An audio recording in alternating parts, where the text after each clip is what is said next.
Y como estoy revisando los previos, por eso no te veía. Ah, ok. Yo que voy a comprar mejor mi lamparita. Bien, vamos a empezar. Va. Bueno, pues ¿qué tal? ¿Cómo están? Es un gusto estar con ustedes. Muy buenas tardes, tengan todos ustedes bienvenidos a un programa más de Intermedio. Mi nombre es Manuel Díaz Valderas y en esta ocasión vamos a conversar con el doctor Ricardo Guillén Menige, con quien vamos a abordar tres temas importantes como todos los miércoles lo hacemos. Vamos a esperar si el doctor Enrique Caballero se conecta más adelante con nosotros, pero te doy la bienvenida. ¿Cómo estás? Un gusto saludarte, amigo. ¿Qué tal, amigo? Pues es la primera vez que me toca una entrevista contigo. Ya ves, siempre hay una primera Esperemos vez. sí, hombre, esperemos que el doctor se pueda conectar para Sí, para que nos acompañe. Un claro que sí. saludo a todo el público, al equipo de producción y bueno, un abrazo para ti también, Manuel. Buenas Muchas noches. gracias igualmente. Saludamos a todos nuestros amigos y amigas que nos ven a través de las plataformas de Facebook, Universidad Hipócrates, Radio Hipócrates, y también a quienes nos ven a través del canal 8 USA Telecom. Bienvenidos a todos y cada uno de ustedes. Pues vamos a darle la bienvenida al doctor Enrique Caballero Peraza, que ya está con nosotros. Ha llegado de manera muy oportuna. ¿Cómo está, doctor? Un gusto saludarle. Bien, Manuel, los tenía monitoreados por otro lado y dije, voy a entrar cuando tenga que entrar. No, no es cierto. Perdón por mi retraso, estaba en consulta, estaba en terapia y bueno, fuera una consulta primera vez, no pude terminarla abruptamente, tuve que pues extender el tiempo necesario y ya estamos por acá. Y lo bueno es que ya está aquí con nosotros para empezar este programa. Bueno, los temas que vamos a abordar esta noche son los siguientes. En el ámbito internacional, pues el certificado anti-COVID-19, pareciera que esto ya es una especie de solución a la crisis turística que viven muchos destinos turísticos en el país y en el mundo. Están surgiendo esto como una opción. También en el ámbito nacional, vamos a hablar acerca de los logros, desaciertos y pendientes de Andrés Manuel López Obrador, presidente de México, a 3 años de su gobierno. Y en el ámbito local, pues las más protestas que surgen a lo largo de estos días, manifestaciones, bloqueos. Realmente se ha vuelto caótico, pues el poder transitar por las calles, el poder trasladarse por la ciudad. Para empezar el programa vamos a comenzar con el primer tema que tiene que ver con el ámbito internacional. En el ámbito turístico, si esto del certificado anti-COVID-19 podría ser la solución, digamos, de manera pues urgente para poder ir reactivando pues el sector turístico que ha sido golpeado por la pandemia. ¿Con quién empezamos? Enrique, el último, siempre los últimos serán los primeros. Bienvenido, gusto en saludar. Gracias, Ricardo. Bueno, pues, ok. De hecho, sobre el tema de regiones libres de COVID, es un tema que había explorado Jorge Laurel en una de sus columnas que yo, de alguna manera, pues me encargo de revisión ortotipográfica y corrección de estilo. Y estuvimos trabajando juntos en esta idea. La creación de entornos, resorts, ¿verdad? Hoteles que pudieran anunciarse como libres de COVID. Obviamente con chequeos pues, de todo su personal, ¿verdad? Y así en un momento dado ampliando esta cobertura para que pudiéramos... Alguien tiene es Manuel, creo, ¿no? Sí. Ya. Para poder en un momento dado, pues brindarle, ¿verdad?, al público un ambiente libre de COVID. Esto que pudiera ser algo nuevo, haría que las personas se sintieran con confianza de estar en un lugar donde hubiera certeza de que nadie estuviera infectado y por lo tanto no pudieran ellos pues ser contagiados. Suena complejo, pero es algo que se puede hacer. Es totalmente lo contrario a lo que ha hecho hasta este momento el gobierno mexicano. El gobierno mexicano ha tenido una política muy generosa de puertas abiertas, es decir, open house, venga quien venga, ni siquiera hay controles sanitarios, no los checamos, bienvenidos todos.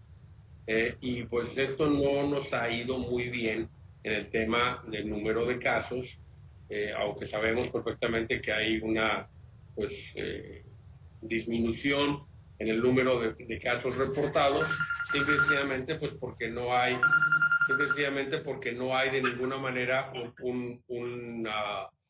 exámenes suficientes, ¿no? Entonces esa es mi opinión al respecto, pero ojalá que sí se haga el pasaporte internacional del COVID. Sería algo muy oportuno, creo yo, y bueno, pues Ricardo, que es turismólogo, ¿verdad? Debe de saber más al respecto. Muchas gracias, Adelante, buenas doctor Guillén. noches. Sí, pues gracias, buenas noches. Quisiera enfocar un poquito, centralizar un poquito el tema en qué tan importante es el turismo en el mundo y un poco para México. Hay que recordar que el 9% del Producto Interno Bruto del mundo es generado por el turismo. Obviamente esto, ¿por qué? Porque genera empleos, mejora la calidad de vida y por consecuencia esto en algunos países, sobre todo de Latinoamérica, pues erradica la pobreza. La amenaza que tiene hoy el sector turístico es grave, hay que decirlo. Los ingresos de las familias, de los trabajadores que dependen del turismo, pues están en riesgo. Como país tenemos con respecto al año 2019, el año 2020 tuvo un 54% en la caída de las divisas. Esto más o menos es alrededor de 16,000 millones que representan las divisas para nuestro país. Y obviamente, pues esto ha afectado el Producto Interno Bruto.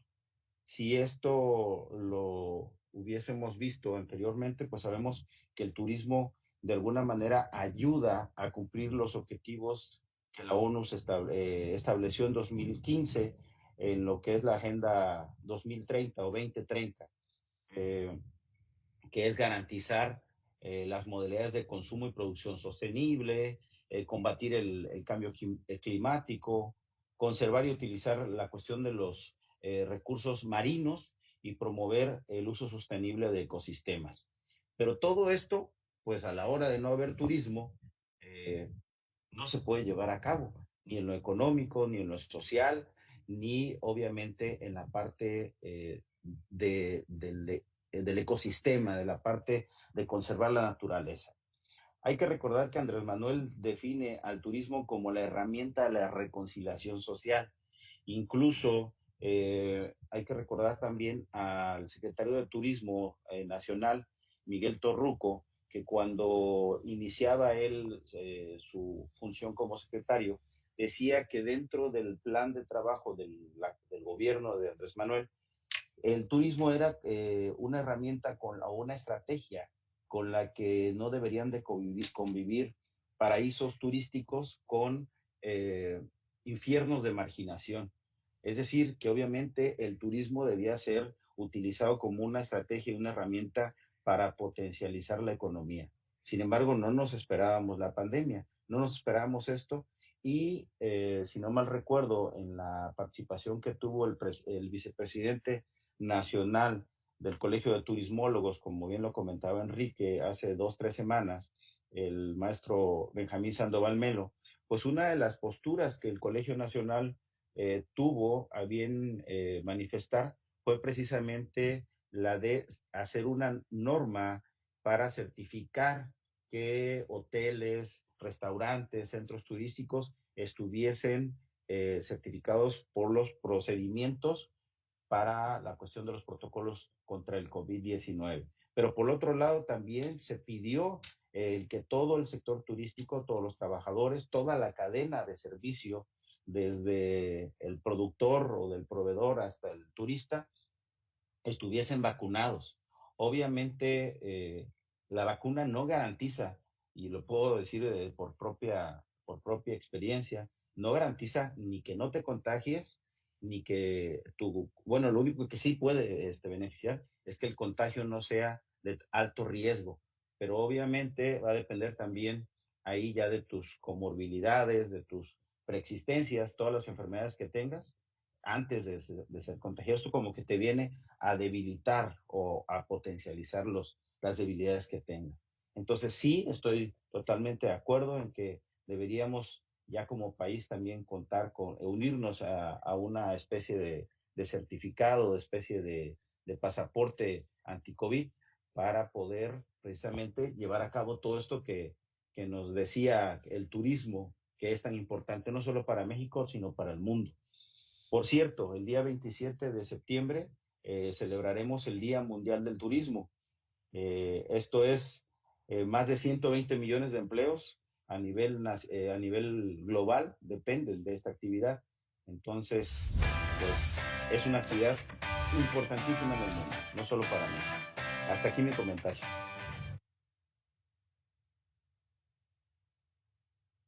Tu micrófono, Manuel. Hablamos, sí, gracias. Hablamos exactamente de la importancia de tener pues este certificado, este pasaporte, ¿no?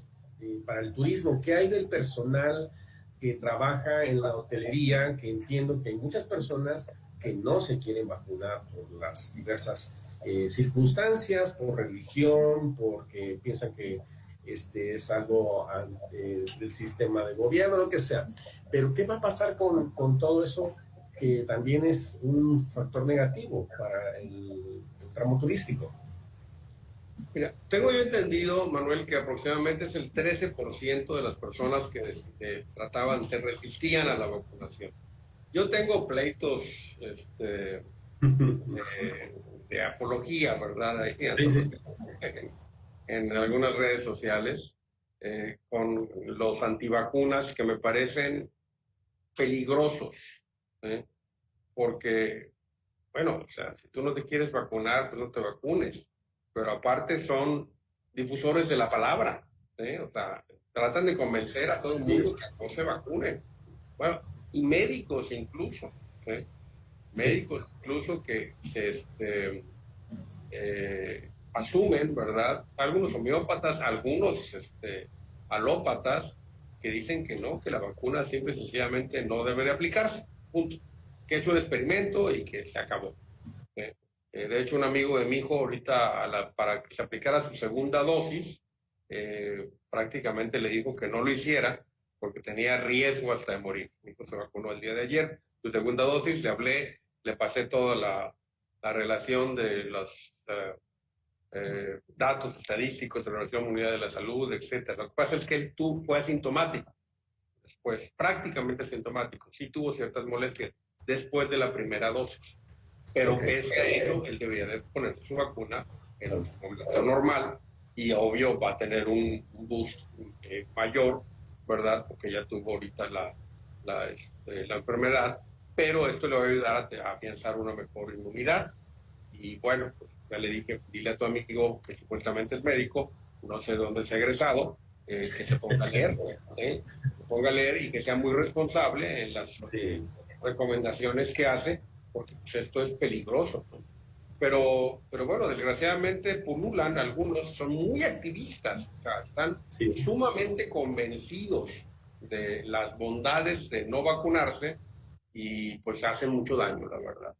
Entonces, yo me iría por acciones como las que hizo Macron en Francia. ¿No te quieres vacunar? Quédate en tu casa. ¿Sí? No vas a tener derecho a entrar ni al supermercado, ni a los cines, ni a los bares, ni a los restaurantes, porque para entrar vas a tener que demostrar que estás vacunado. Claro. ¿No? ¿Sí?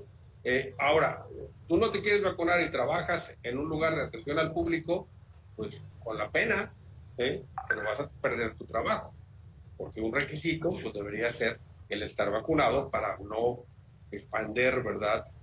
Y ahí viene el tema también de los derechos humanos y el tema de la libertad y el tema laboral y muchas cosas, de la educación y lo que tú quieras, pero tu libertad termina cuando empieza a afectar la mía. Y así como también estoy totalmente en contra de los, independientemente del tema y de la lucha por legítima que sea, de cualquier personaje aquí en Acapulco, pues estoy en contra de que bloqueen, porque los bloqueos producen daño económico, producen, hay incluso puede producir riesgo, incluso con concentraciones, que no se concentran, aparte ponen 5 sillas y ponen un hilo, y con eso ya cierran. Es que es la sana distancia, doctor. Sí. No. Evolucionó la manifestación, evolucionó. Tuve bloqueos ayer y hoy, me trasladé al 100% natural, donde por cierto los voy a invitar el próximo martes a las 5 de la tarde. Vamos a hacer un comentario, va a ser una mesa redonda, no es una presentación, es una mesa redonda sobre algunas personas que ya leyeron mi libro y van a hablar sobre el tema. Entonces, bueno, pues está invitado intermedio, ¿no? Claro, pero obviamente pues, Manuel, Ricardo y las personas que nos quieran acompañar, vamos a platicar sobre el libro. Hasta ahorita está confirmado, pues los 4 que lo decidimos: Carlos Reyes París, Patrick, el escritor franco-mexicano Patrick Stingwick, y pues Pablo Álvarez, que es el anfitrión, ¿no? Y vamos a invitar a algunas personas. Pues 2 veces he ido al 100% natural en estos días para entregar 10 libros de cada ocasión. Y pues me he encontrado con bloqueos, y el taxista me cobra más y me tarda 1 hora en llegar cuando es un trayecto de 30 minutos. Y esa es la otra libertad, ¿no? O sea, la libertad la de transitar, Sí. O sea, y mira, muy bien. No pasa nada conmigo, pero ¿qué pasa con el paciente que tiene que trasladarse y que tiene urgencia por llegar al hospital y que es de vida o muerte, el que tenga atención? En eso parece que no se les da, y nunca se les ha dado, ¿no? A quien vea de esta manera, ¿no? En fin. Vamos ahorita retomamos ese tema porque creo que sí es importante abordarlo y ampliarlo, ¿no? Por todo eso que ha pasado. Doctor Guillén, ¿qué nos puedes comentar sobre, retomando el tema de lo que es los trabajadores? Porque no es un asunto que solamente se presenta en Acapulco, entiendo yo que también en otros destinos turísticos está pasando lo mismo. Gente que no se quiere vacunar, por lo que ya explicó el doctor, ¿no? Por cuestiones que si es un experimento o no, y la otra es también la parte religiosa que también pega mucho, ¿no? Sí. Fíjate que hay bastantes estrategias para la cuestión del manejo de, manejo de multitudes.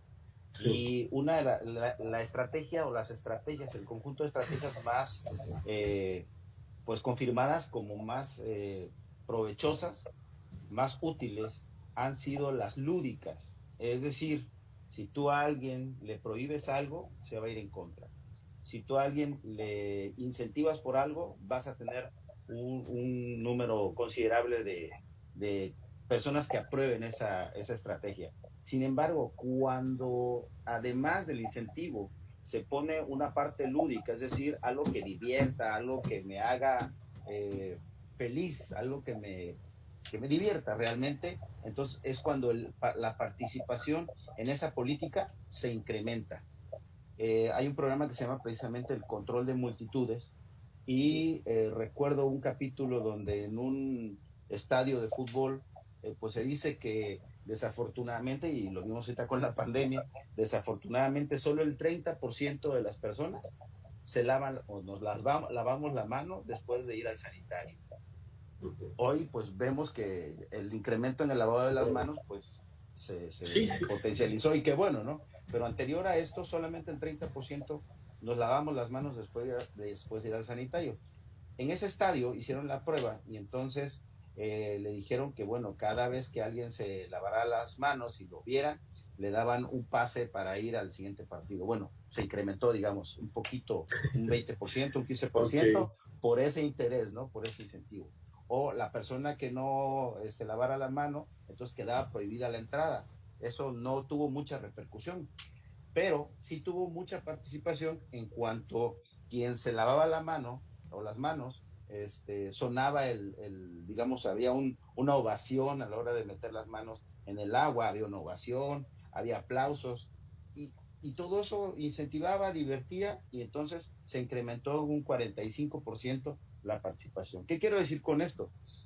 Recientemente hubo, si no mal recuerdo, creo que fue en Tabasco, en Oaxaca, no recuerdo un estado de nuestra república, que hicieron la estrategia para que los jóvenes se fueran a vacunar, o quien se fuera a vacunar que no estuviese dentro del rango de edad, podía hacerlo, adelantarse a su rango de edad, digamos de 18 a 29, siempre y cuando convenciera a 2 personas que estaban rezagadas en el rango de edad que ya habían vacunado. Entonces las convencía, y entonces esta persona que quería adelantar su vacunación lo vacunaba. Y hubo bastante participación. Entonces ahí hubo ese incentivo. Ya ven que ahora también estuvo la cuestión de las botargas. Pues todo esto de las botargas y todo esto es precisamente para poder incentivar y tener esa parte lúdica para que se incremente.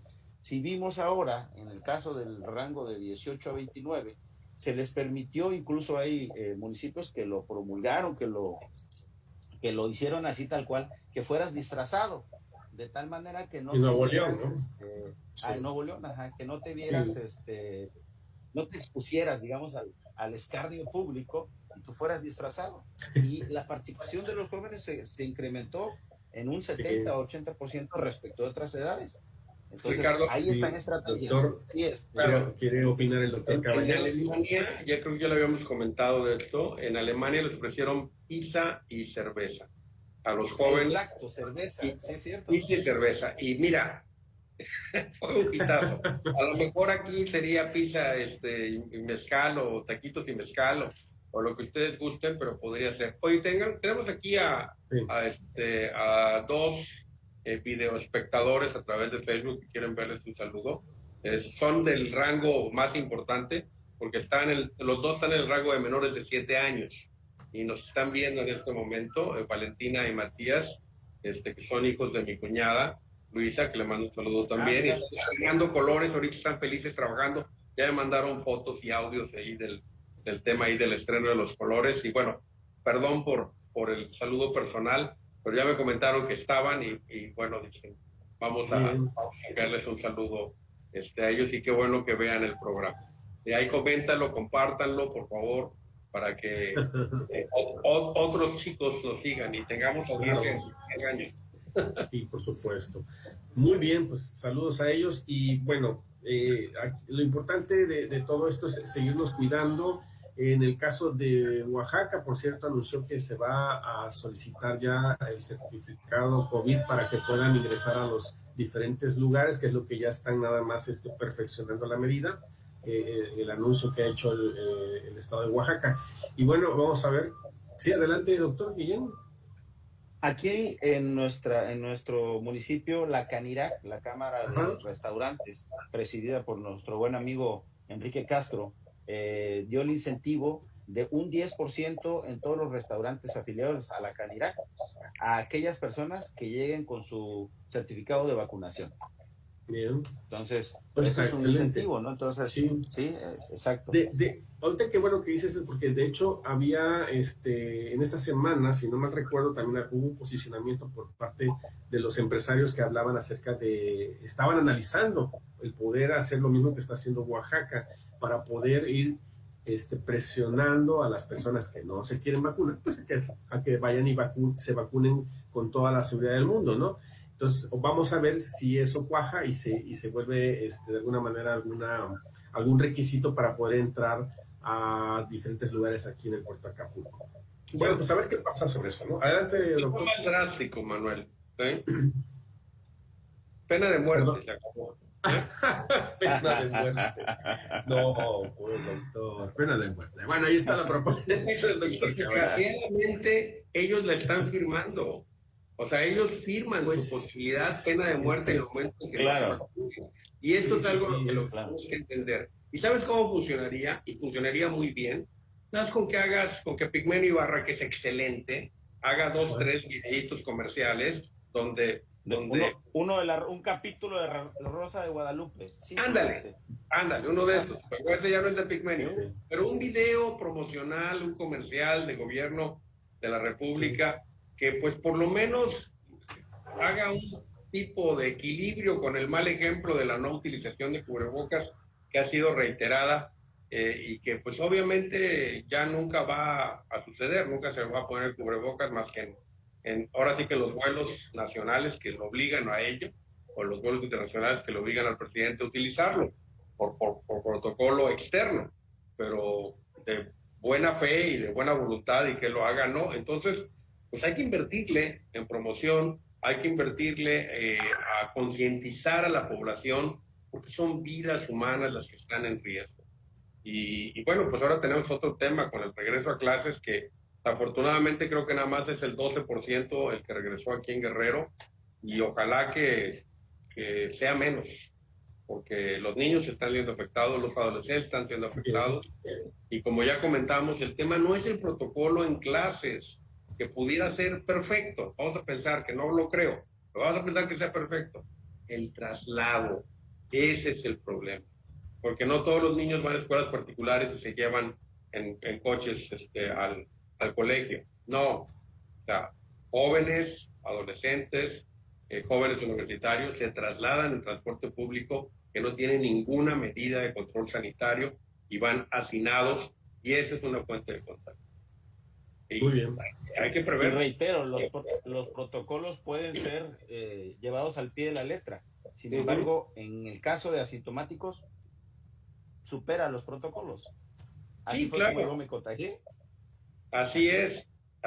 Y bueno, no quiero echarle leña al árbol que no se cae, pero que ha cometido más de un error, donde decía que los asintomáticos no contagiaban. Ahí están ahí está y el video. Sí, decía, no, los asintomáticos no contagian, los enfermos están en su casa o en el hospital, no hay ningún problema. No es así, señor. O sea, lea, estudie, vea. Caramba, desde la peste negra debimos haber aprendido. O sea, no se trata de inventar el hilo negro. Bueno, vamos a pasar al siguiente tema, si me lo permiten, que tiene que ver con el ámbito nacional, los logros, desaciertos y pendientes de Andrés Manuel López Obrador durante estos 3 años de gobierno. Hoy llevó a cabo su informe, que fue un mensaje político a través de las redes sociales. Y bueno, para empezar, ¿con quién lo hacemos? Y con Ricardo, que a lo mejor lo vio, yo la verdad es que no he tenido oportunidad de escuchar el mensaje, pero bueno, ya le iré y escucharé repercusiones, ¿no? Adelante, bueno, hay que recordar que durante el año nuestro mandatario tiene 4 informes, uno en marzo, que es el primer trimestre del año donde da avances de la administración, el 1 de julio, para conmemorar el aniversario de su triunfo. Luego el oficial, que es en septiembre, aunque no acude a la Cámara, pero envía de manera escrita su informe. Y luego el 1 de diciembre, este mes ofrece cada año, en conmemoración, este es el oficial, el informe. Entonces son 4 informes en un año. Ya ven el 12, entonces, ¿no? Sí, exacto. Eso anteriormente no se veía. Serían 3, marzo, julio y septiembre, ¿no? Ahorita nos faltaría el oficial, que es en diciembre. Pero son 3 años, ya van 3, ya van 9. Ah, ok, sí, claro. Sí. No sé cuántos, pero bueno, normalmente iban después del 6º informe, entonces ya, adiós. Bueno, aquí, ¿cuál es la cuestión? Recientemente salieron, si no mal recuerdo, son 8 o 9 spots que se grabaron en donde se trata de destacar precisamente los logros de este gobierno, y uno de ellos es la parte de la austeridad. Otro es, el tema central es el combate a la corrupción y luego el crecimiento económico, que pudieran ser muy cuestionables, pero bueno, dijera nuestro presidente, desde su visión y desde su perspectiva, él tiene otros datos, ¿no? Entonces, a lo mejor la percepción social, la percepción popular es distinta, pero pues la percepción que él da a través de su informe, pues son datos oficiales, ¿no? El precio de la gasolina, el diésel, la luz, dice que no ha aumentado por encima de la inflación. Y eso es una de las promesas que supuestamente él hizo de que no hubiese los gasolinazos. Sin embargo, pues como todos sabemos, la promesa no fue así tal cual, porque nunca se mencionó la inflación. Sin embargo, bueno, ya al poner este condicionante, pues sí se cumple, ¿no? no se ha incrementado más allá de la inflación. La promesa era que iba a bajar el precio de la gasolina, Ricardo, promesa incumplida. Sí, es cierto. Y dijo que no era cierto, y pues ahí están los videos, ¿no? Y bueno, mira, es entendible, un político de campaña promete el cielo, mar y las estrellas, ¿no? Y después pues se da cuenta de que definitivamente no puede cumplirlo, porque la única forma de bajarlo es pues, cortando el impuesto especial de productos y servicios, o cómo se llama, el impuesto... El IEPS. El IEPS, sí. Sí, sobre el producto de servicios, sí. Entonces, pues eso repercutiría directamente en las arcas. Claro. Y pues, lo que sí fue pues muy divertido para mí fue cuando bajó el precio del petróleo a nivel mundial y bajó la gasolina a nivel mundial, y él dijo que lo había logrado. Eso solamente para alguien que no tiene ni idea de lo que pasa, ¿no? Porque sí. Eso... Pues bueno, bien. Es su estilo, ¿no? Sí, la cotización del petróleo se fue en números rojos. Había que pagar por poder desplazar la producción. Sí, exacto. Sí, bueno, otra cosa que destacó, dice, no nos endeudamos, no ha habido devaluación, como no sucedía en 50 años. Eso estoy leyendo partes de su informe y de los que se utilizó para los spots. Dice, las reservas del Banco de México crecieron en 20 mil millones de pesos y el crecimiento económico este año será del 6%, que es lo que se proyecta. Ya se recuperó el 80% de los empleos perdidos. Aquí habría que destacar, y digo, tampoco voy a ser parte de verdades a medias, ¿no? Verdades diferentes con otros datos. Ahora es que se llama la posverdad. Un término que se empezó a acuñar en la política a partir de las campañas de Donald Trump en Estados Unidos. No sé si lo hayas escuchado, Enrique, la posverdad. Sí. Bueno, aquí esto dice que se crecieron en 20 mil millones de dólares las reservas. Sin embargo, hay que recordar que recientemente el país solicitó un préstamo al Banco Mundial. Entonces, claro, esas reservas están incluidas ahí. Entonces, mira, pues bueno. Sí. Hay que recordar que no sé qué es lo que le pasa ahí al presidente de la República. No necesariamente porque él diga algo se va a convertir en verdad, sobre todo cuando hay datos muy claros, muy firmes, datos duros de su propia administración que dicen lo contrario. Todos los créditos contraídos por Enrique Peña Nieto fueron 2.231 millones de dólares. Todo lo que contrajo en su sexenio. En este momento, el gobierno de Andrés Manuel López Obrador lleva pedidos en créditos 3.855 millones de dólares. Eso son 1.524 más que la pasada administración. Entonces no puede decir que no ha pedido porque ahí están los créditos. Y pues no sé si se los van a perdonar o cómo le va a hacer, porque el hecho que ahí está, o sea, la contratación de la deuda ahí está.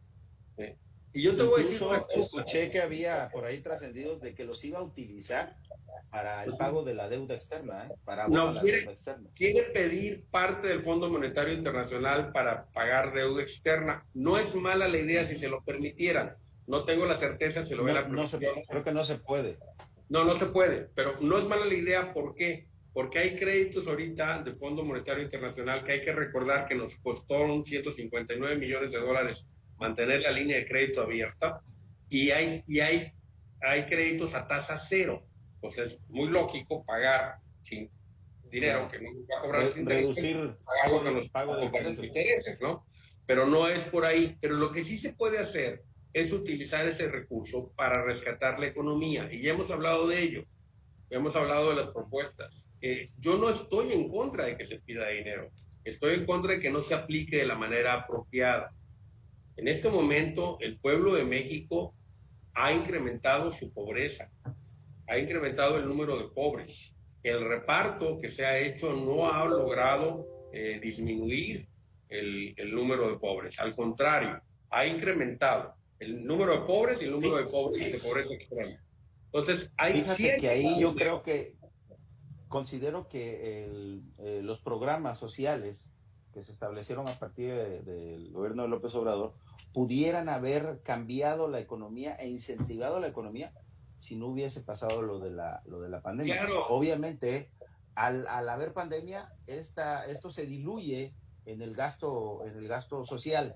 Si no hubiese habido esta pandemia, entonces habría una redistribución de la riqueza. Desafortunadamente le toca esto, entonces se pierde. ¿Por qué? Porque los ingresos por empleos, por comercio, pues se van a la baja y es la única manera de subsistir para las familias. Pero desgraciadamente también el problema, Ricardo, es que trataron de manejar la pandemia de manera pichicata, ¿sí? O sea, no vamos a invertirle, no exámenes. Y el costo que nos está dando el manejo de ahorrando de la pandemia, pues ha impactado de manera muy importante en la economía nacional.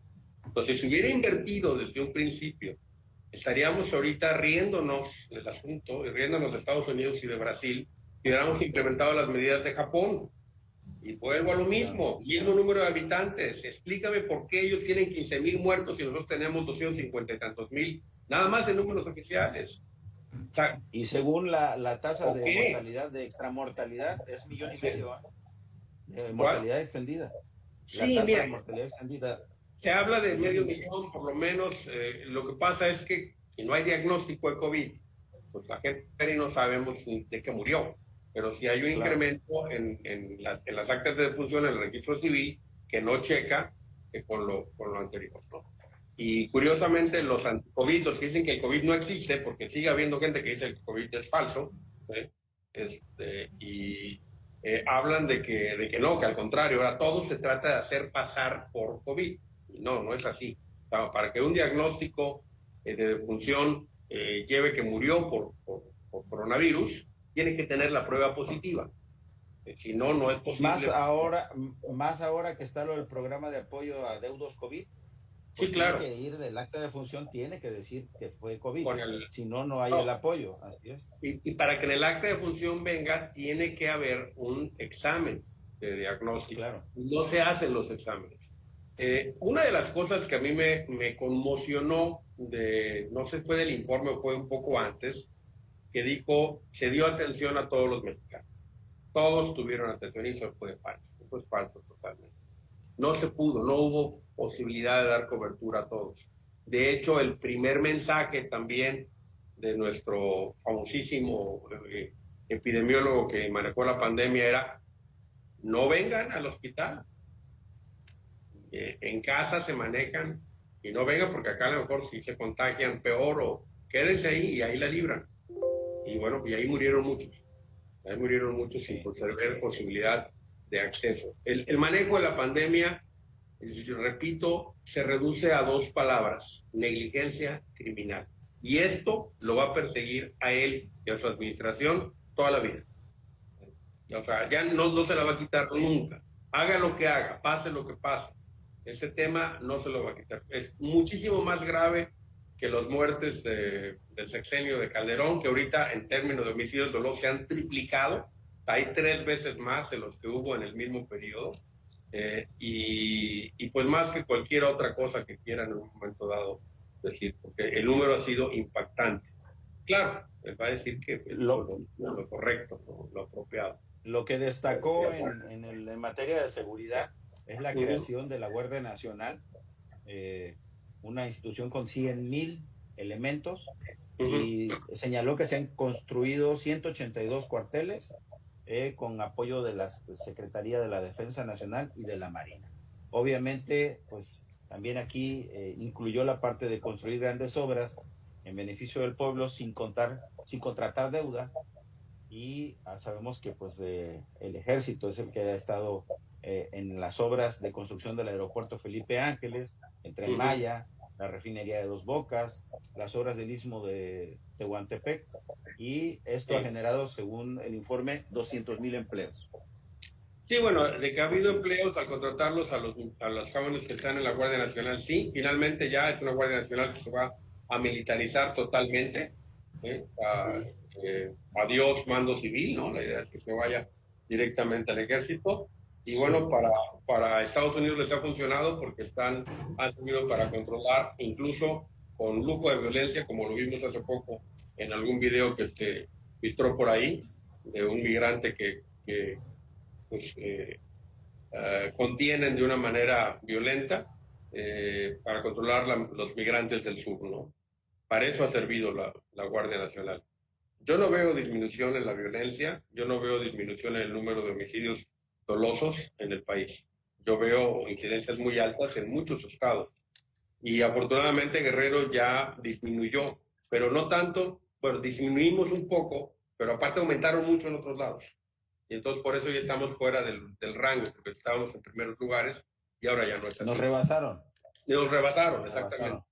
Nos rebasaron. Y uno de los lugares donde más incremento se ha dado es el estado de Guanajuato. Y es el estado donde, hay que decirlo, el presidente tomó la decisión de retirar a la Armada de México, que estaba salvaguardando la seguridad. ¿Y por qué lo retira? Porque es un gobernador de oposición. O sea, ¿cuál fue la lógica para retirar el apoyo? Eso es inapropiado. O sea, son tipo de cosas que no se dan. Como el hecho de violencia ahorita con los alcaldes de Ciudad de México, que tan solo querían pues hacer una manifestación pacífica y hacerse presentes en un evento en el Congreso de la Ciudad de México y fueron golpeados. Hasta eso ya no se veía hace, ¿qué te gusta? Pues desde el 68, creo yo, desde el 71. Sí, nos fuimos para atrás 50 años. Eso es grave. Son cosas que hay que ser muy autocríticos, hay que ser cuidadosos.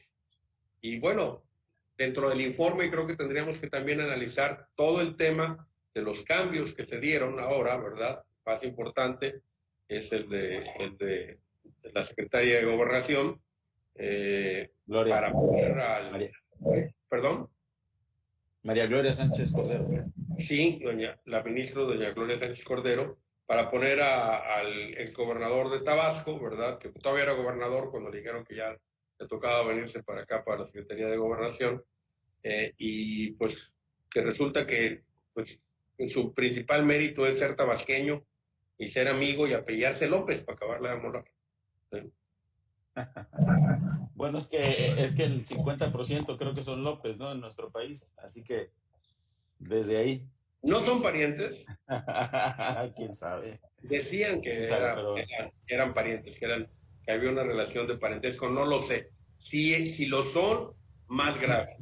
Pero Sin embargo, yo considero que la pulcritud con que se ha manejado las finanzas en nuestro país tienen un cierto grado de logro para el gobierno de López Obrador. Mira, yo estoy de acuerdo contigo, Ricardo. Mira, leo, por ejemplo, leí algunas páginas de El Traidor, de Lozoya, esa obra de Mario, ¿se llama el autor? Se me va en este momento. No sé si ya lo viste circulando el libro. El Traidor se llama, refiriendo a Lozoya, donde habla de los excesos de la utilización en ese tiempo de 75 veces el helicóptero para ir a visitar a un amigo de la torre Pemex a otra torre. Es totalmente absurdo, innecesario y un gasto irracional, ¿no? Entonces, es claro que hubo derroche en el sexenio de Peña Nieto, es claro que hubo un gran abuso de muchos gobernadores, como los Duarte, por ejemplo, que fueron defendidos, bueno, por lo menos ¿verdad? Javier Duarte, el de Veracruz, fue defendido por el presidente López Obrador y se dijo que era un chivo expiatorio, pues tan solo porque, pues sí, llegaba dinero para las arcas de Morena. Y la alianza está muy clara. En el Congreso del Estado los votos eran PRI-Morena. Y todo este tipo de situaciones, pues fue lo que produjo finalmente que lograra ganar él en 2018, ¿no? El mal manejo administrativo, el exceso, el robo al despoblado de muchos gobernadores. Ahí tienes un Moreira también, y ahí tienes también un César Duarte, y tienes también se me va el nombre de nuestro gobernador del PAN, de Sonora, ¿cómo se llama? El que estuvo también detenido. No. Era del pero bueno, o sea, ese tipo de situaciones fueron las que hicieron que la gente estuviera harta. Y entonces, en eso sí tengo una razón, o sea, sí ha habido un mayor control y una disminución de los gastos superfluos y del derroche, pero también en ocasiones ese exceso de tratar de ahorrar ha producido problemas. Y uno de ellos, y lo he reiterado hasta el cansancio, es 2019, 50,000 millones de pesos destinados para el sector salud, etiquetados en subejercicio. Eso es criminal.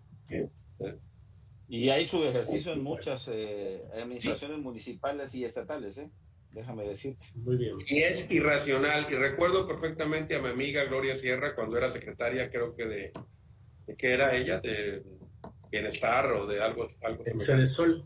Cedesol, secretaria de Salud, presumiendo que había habido un subejercicio.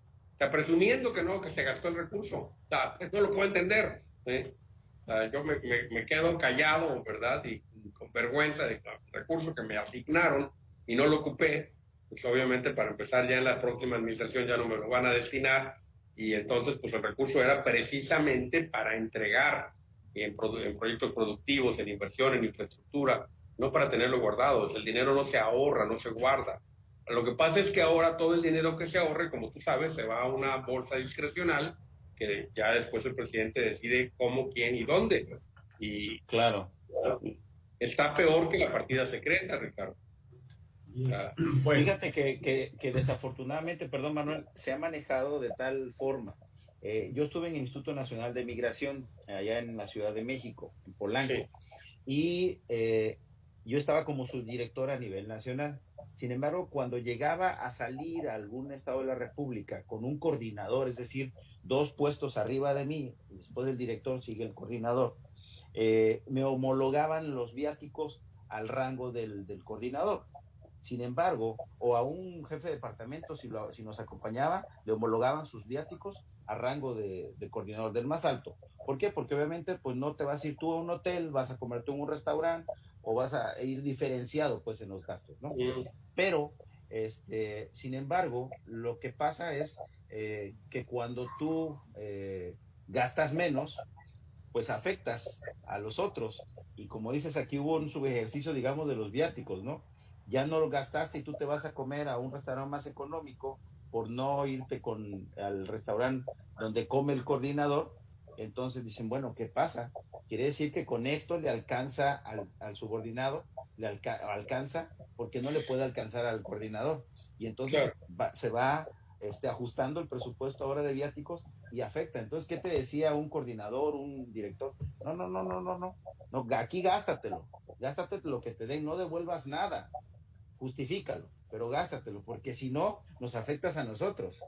Claro. Y desafortunadamente también hay esa forma de pensar y de actuar en el ejercicio del gasto público, ¿no? Gracias, Manuel. Vamos a pasar al siguiente tema porque el tiempo se nos va a ir acabando, lo que tiene que ver con el tema de las protestas, que como bien sabemos, en los últimos días ha habido una cantidad de protestas, bloqueos, manifestaciones en el puerto de Acapulco, que no solamente no se presentan sobre la avenida Cuauhtémoc, ¿no? Que es donde se encuentra el Palacio Municipal, o en alguna oficina que no esté dentro de la zona turística. Hemos observado que llegan los normalistas de Yoxinapa, cierran el Palacio Federal, cierran la costera y hacen desmanes. Vemos que en el caso de los pescadores, que también hicieron una manifestación importante a la altura de la CROM y bloquearon durante prácticamente todo una tarde y noche ahí en la costera. Y bueno, hoy no se diga, también hubo manifestaciones en la costera por parte de pensionados. Todo esto al final le pega al destino turístico. ¿Qué opinan ustedes? Porque también entiendo que hace muchos años había una ley que buscaba regular precisamente. Existe la ley, no se aplica. ¿Qué pasa? La ley de Mayuga, de nuestro exdiputado Mariano de Mayuga, precisamente promulgada hace, ¿qué será? Unos 17 años, 17, 18 años más o menos, aproximadamente, ¿no? en donde se estipulaba que quienes bloquearan las vías de comunicación pues tenían que ser sancionados, ya sea con cárcel o en una multa económica. Sin embargo, pues políticamente no es apropiado por el derecho a la manifestación y entonces no se aplica. Creo que ahí hubo una discordancia en cuanto a la aprobación de la ley, que no se pensó precisamente en la ley de derecho a manifestarse, ¿no? Sí. También está el derecho del libre tránsito. Que es libre tránsito, libre expresión, ¿sí? Sí. Pero sin embargo aprobaron la ley y la ley no se aplica, es letra muerta. Yo siento que se debería aplicar. Yo siento que las manifestaciones pueden realizarse de alguna manera que no produzcan afectaciones a terceros. Creo que si en un momento dado quieres hacer una marcha, puedes hacerlo ocupando un carril de cualquier avenida donde vayas a circular, permitiendo el paso de los demás vehículos. Y no tienes que bloquear y ahogar la circulación, que te produce ruido, te produce contaminación, te produce pérdida de horas hombre o horas ser humano, perdón, en trabajo, y que afecta a la economía, y que te produce caos finalmente, y obviamente te aleja también, pues te vuelve menos atractivo como destino turístico, ¿no? Yo qué diablos puedo ir a Acapulco, si ahí está, no se puede ni circular ni caminar, ¿no? Lo peor que pueden hacer, claro, es bloquear la carretera, ¿eh? Eso alejaba más turistas que incluso las cifras más altas de mortalidad por homicidios dolosos que llegamos a tener. Fuimos la ciudad número 1. Y eso no afectaba tanto el turismo como que se anunciara que la carretera estaba bloqueada. Eso sí le parte el alma, porque la gente dice, no voy a quedar ahí 2 horas, 4 horas, 6 horas, a ver a qué hora se les ocurre dejarme pasar. Afortunadamente eso ya no está sucediendo, por lo menos hasta que yo tenga noticia, y espero que en la siguiente administración no lo permitan, no lo toleren, ¿eh? De ninguna manera. Cero tolerancia, es lo único que tiene que hacerse, es cero tolerancia a ese tipo de manifestaciones. Resolver de inmediato mediante diálogo y mediante una actitud sobre todo de congruencia, ¿verdad? Y de empatía por parte de la autoridad, y ver hasta dónde se negociación. Puede... ¿eh? Porque negociación. También, perdón, sí, claro, negociación. Pero negociación es lógica, Ricardo, porque también, claro. A ver, yo me voy a bloquear y porque quiero que tú me aceptes para estudiar medicina. A ver, tu coeficiente intelectual resultó que en el examen psicométrico es de 87. Pues a lo mejor vas a ser buen, no sé, ¿qué te gusta? Dependiente de una tienda, ¿eh? Y ahí vas a poder... Perdón. Este punto de los jóvenes, este punto que usted toca de los jóvenes que son rechazados de la Universidad de Guerrero, principalmente cuando hablamos del tema de medicina, sí. Ya se hizo costumbre que cada año, ¿no? Que sí. Cada año, que porque me rechazan, ya voy a salir a las calles a exigir mi derecho. Yo entiendo que hay un derecho de educación, pero también hay que entender que te tienes que preparar y que si no lo hiciste, pues vuélvete a preparar. No es, vaya, es algo absurdo de que si no pasaste el examen, vas a salir a la calle a bloquear o vas a salir a plantón independiente. El problema son dos cosas, Manuel. O sea, son varios, y hay que decirlo tal y como es, ¿no? Hay corrupción. Hay gente que puede estar sin lugar a dudas con la Universidad Autónoma de Guerrero, pero que dicen, yo tengo el examen y te lo vendo. No sé si sea cierto o no. Caen incluso en manos de estafadores. O el espacio, ¿no? Que les venden cualquier cosa.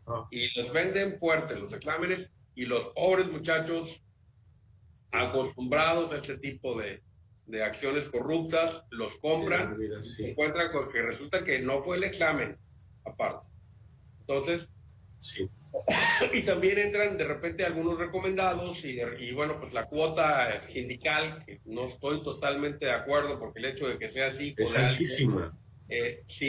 No te hace tener la capacidad para entrar a determinada carrera, y la cuota indígena, que la entiendo y que la celebro, porque necesitamos formar médicos que ojalá que quisieran regresar a sus comunidades, pero que no lo hacen, pero también esa es otra. Sí. Pero bueno, para que la universidad mantenga un REBOE, tiene que tener un número máximo de alumnos. Sí, exacto. O sea, no es que pueda crecer y pueda que se vayan a la Sí, universidad exacto. Pacífico, estas de Benito Juárez. Nada más espero que nunca me toque ser atendido por ellos, ¿no? A las universidades donde ya vi la matrícula y es de terror. O sea, ya vi las materias que Pero, imparten y es ajá, sí, sí, sí. realmente de dar miedo, ¿sí? Por lo menos en medicina. Bueno, hay que tomar Sí, en cuenta Miguel. también que hay carreras que ya están saturadas, que hay carreras que debería ya de irse, digamos, limitando la participación o porque no hay mercado para laboral, en este caso para las carreras cuando salen. Entonces, la Claro. competencia, los sueldos se vuelven más bajos, etcétera, etcétera. Está ahí un Sí. informe que Ujú. más o menos, un informe de gobernación estatal, que más o menos en nuestro estado se dan alrededor de más de 200,000 manifestaciones por año con bloqueo. Imagínate, o sea, es impresionante esto, 200,000. Obviamente es todo el estado de Guerrero, ¿verdad? Pero si hablamos, hay que suponer que al menos un 30-40% debe suceder en las principales ciudades como es Acapulco, Iguala, Chilpancingo y Zihuatanejo, ¿no? Entonces, pues sí, es demasiado Sí. alto el ¿Es, tener es, es, es bloqueos de seguro ese esto y número? Se me constante. hace ¿Perdón? excesivamente alto, Ricardo. Sí, aquí lo tengo. ¿Sí? Según ley de dice, de acuerdo a la Secretaría de Gobernación Estatal, en lo que va del año, este es un informe de 2019, se han documentado más de 200,000 manifestaciones o temas que tienen que ver con la atención a gobiernos municipales, estatales y federales. Wow. Ahí está, 200,000. Bueno, es, Estamos hablando de que si tenemos 80 y qué, ahora tenemos 85 municipios, pero teníamos 71. ¿A sí, cuántos tocarían Así por es. municipio, no? O sea, No, está pero pues crítico. obvio no va a haber una manifestación allá en Cochuapa, en Platón, ¿no? Quizás lo cierto es atraviesen que, una camioneta o algo, pero no. bueno, lo cierto es que no se cumple la ley. Entiendo que no se cumple por cuestiones del costo político, ¿no? Sin embargo, por cuidar el costo político, el costo turístico se va pues por un caño, ¿no? Porque la imagen del destino Económico. se destruye la imagen del destino, ¿no? O sea, ya el hecho de que tengamos a los manifestantes de Ayotzinapa siempre, cada fin de semana, en las casetas de la Autopista del Sol, ya es un problema. Y luego de aquí llegas a la Diana Cazadora y ya está otro bloqueo, ¿no? Y en el Asta Bandera ya está otro, y bueno, es una cosa increíble. Para ir cerrando nuestro programa, no sé si tengan algo más que hablar sobre las manifestaciones, sino para hacer ya nada más la conclusión. ¿Puedo sugerir pena de muerte también otra vez? No, tocó pena de muerte, doctor. No, no. Yo quiero Bueno, resolver todo. Oye, Enrique, acaban de pedir la destitución de un catedrático de una universidad porque dijo que el feminicidio era un acto Sí. de poesía y todo. Es increíble, ¿no? Es un acto de amor, no, De amor. ese está Hay que peor bajarle a la todavía. propuesta de pena de muerte. Hay que bajarle. No, mira, Sí, obviamente sí, yo soy un promotor de la vida totalmente y la pena de muerte considero que nunca debería claro. ser implementada. Ustedes saben perfectamente bien que lo digo bromeando. Sí. Cuando el verde ecologista lo ha propuesto de manera electorera, ¿sí? Porque esa es la verdad, siempre he estado en contra.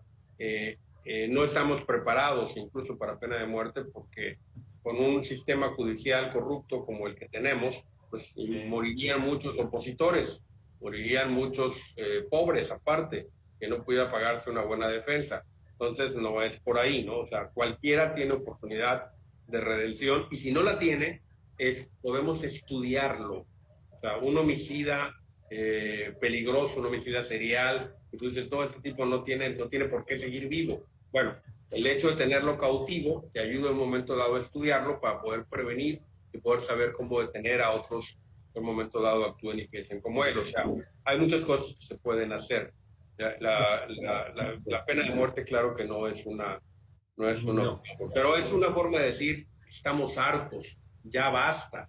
Y lo que sí digo, y eso sí lo digo con plena determinación y conciencia de lo que estoy diciendo, es que debemos de tener cero tolerancia a este tipo de actos que son pues ilegales. el problema de la impunidad y que cada quien haga lo que se le pegue la gana, resulta que cada quien hace lo que se le pegue la gana en las calles y luego hace lo que se le pega la gana en el ejercicio del gobierno. Y cada quien hace lo que quiere, y bueno, pues la ley nunca se aplica, ¿no? Porque por política se deja pasar y se deja pasar y se deja pasar todo. Entonces resulta que realmente se vale todo. Bueno, pues vamos bueno, esta administración ya se va definitivamente, pues no vamos a esperar ya ahorita que resuelva las cosas, tenemos que esperar a los que van a llegar para ver cómo van a abordar estos temas. Lo ideal, como ustedes coinciden en señalar, es que estas dependencias que tendrían que estar atentas a los problemas que se manifiestan, no en las calles, sino que se presenta un problema, tendrían que estarse dialogando para evitar exactamente que termine en la calle y de esta manera afectar a terceros. Ojalá que en las siguientes administraciones, porque estas ya no, definitivamente ya no van a resolver nada, se puedan poner gente capaz para poder resolver estos problemas antes de que terminen en una crisis en las calles, ¿no? Bueno, si recordamos en la cuestión empresarial, existen ciertas partes de la empresa que manejan el conflicto precisamente para evitar el problema. Entonces aquí Gobernación sería precisamente la encargada de prever antes de que el conflicto se dé, de poderlo negociar y desactivar, ¿no? Pero ni sabemos ni quién es el director de Gobernación, o sea, quién sabe quién será, ¿verdad? Bueno, para concluir, ya estamos prácticamente sobre tiempo, para que nos digan cuál es su conclusión sobre cualquiera de los tres temas. Doctor Caballero. No, yo creo que, pues la verdad, como siempre, un gran placer estar en el programa y con una comunicación tan fluida con la que tenemos, la dinámica que ya se ha establecido entre Ricardo, tú, Manuel y un servidor, me parece muy agradable. Pero pues hay que tener invitados también de repente, ¿no? Hay que invitar a alguien, sobre todo que invite la cena después, aunque sea a domicilio, que mande la pizza. Ok, perfecto. Tenía invitado hoy a Alejandro Gutiérrez Sauri, pero se nos enfermó de un problema gástrico. Así que bueno, esperemos que la gente nos acompañe. Esperemos que se recupere pronto. No tocamos el tema de la instalación ya del Congreso y la conformación. Sí, así es. Es un tema que vamos a abordar para la próxima semana, pues todavía pues van a estar ahí la instalación de comisiones, imagino que van a estar ya tomando la determinación sobre el tema de la presea Sentimientos de la Nación, que la han desvirtuado por completo. Sí. Y el tema del auditor también, que no se dio en la pasada legislatura, no se pudo concluir. El auditor superior del Estado. Sí, bueno, estimado Manuel, Enrique, quiero aprovechar para mandarle precisamente un abrazo a la familia de nuestro amigo recién diputado ya en funciones, Yaco o Joaquín Vadillo, por el fallecimiento de su señora madre, Blanca Lilia Escamilla. Nuestro más sentido pésame, un abrazo fraternal y esperemos que pues el gran arquitecto del universo les conceda una pronta resignación y consuelo. Una pena realmente. Yo estuve siguiendo ahí el caso muy de cerca y lamentamos profundamente. Yo quiero mandarle un abrazo a Julieta, a Jaime y obviamente también a Yaco por el sentido del fallecimiento y sobre todo también al señor Vadillo, al esposo. Las pérdidas de la pareja son muy duras y ellos eran una pareja sumamente unida, muy cercanos. Pues también es de estar pasando un trago sumamente amargo. Mi cariño, mi empatía, mi respeto, y espero que la fe que ellos tienen les logre dar fortaleza para salir adelante. Bueno, pues nos despedimos. Muchas gracias al doctor Enrique Caballero Peraza y al doctor Ricardo Guillermo Emigio. Muchas gracias por su participación, como todos los miércoles, en este programa de Intermedio. Gracias, que tengan excelente noche. Gracias a Ricardo, gracias doctor Caballero. Y gracias a todo nuestro público y a nuestros amigos de producción por hacer posible este programa. Los esperamos el próximo miércoles en punto de las 7 de la noche, aquí en su programa de Intermedio. Gracias, muy buenas noches. Gracias, Manuel. Gracias. Buenas noches. Bye, bye. Gracias a todos.